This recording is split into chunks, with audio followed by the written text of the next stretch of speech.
Nga Beep, beep, beep, beep, beep. ang Tagalupa na viral ang mukha. Bip, bip, bip, bip, bip. Bumibip, bip, bip, bip, bip, bip, bip, bip, bip, bip, bip, bip na ba? Ang lahat! Martian, Beep, beep, beep, beep. Enrico Pañero, Bip, bip, bip, bip, bip.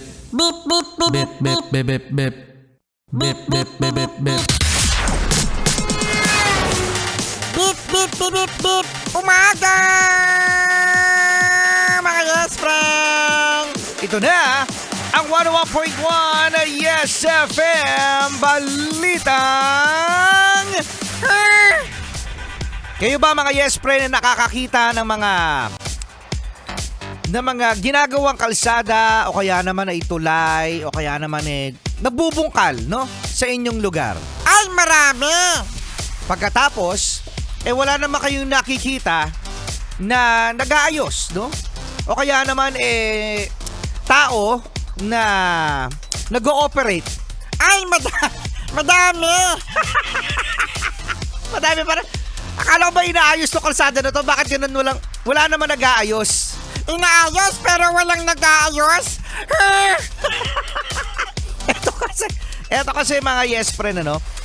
Pinanukala ng Senado na gawing 24/7 ang operasyon o ang paggawa sa mga government infrastructure projects. Kasi nga naman, minsan nagtataka tayo kapag merong binungkal, merong inaayos sa kalsada, Wala naman nagtatrabaho!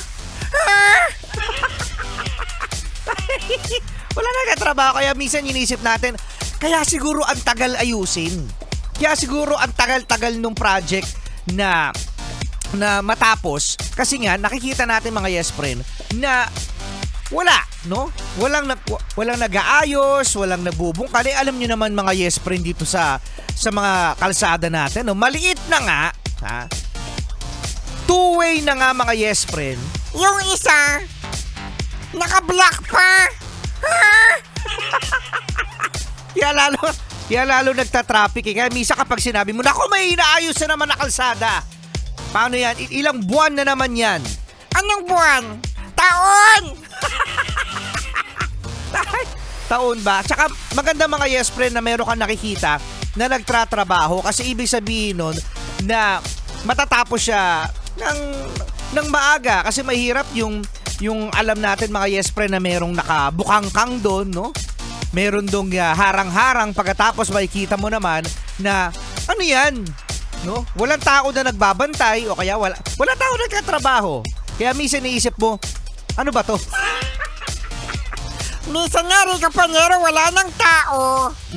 Wala pang signage, wala pang hazard, wala pang mga nakasulat doon na mga baku-baku o kaya naman ay delikado para sa mga motorista.